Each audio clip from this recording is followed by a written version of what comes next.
Question number 6. Explain why do buses and heavy trucks have large steering wheels? As we know that torque is given by tau is equal to r cross f. हम लोग जानते हैं torque की value क्या है, r cross f. यहाँ पे distance की भी रिक्वायरमेंट होती है और फोर्स की भी रिक्वायरमेंट होती है. To turn buses and heavy trucks value of torque should be very high.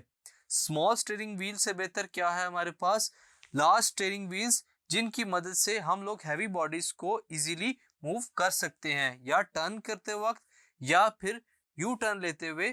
इस कंडीशन में जब हम लोग बसेस या ट्रक को मूव करवाना चाहें या टर्न दिलवाना चाहें तो इससे क्या होगा, इस स्टीयरिंग व्हील की मदद से बेहतर टॉर्क, ज़्यादा टॉर्क प्रोड्यूस होगा और इजीली बस जो है या ट्रक जो है टर्न ले लेगी. ये रीज़न है, इसकी वजह से बसेस और ट्रक्स के जो स्टीयरिंग व्हील्स हैं वो लार्ज रखे गए हैं ताकि वहाँ पर टॉर्क जो है वो बेहतर तरीके से प्रोड्यूस किया जा सके.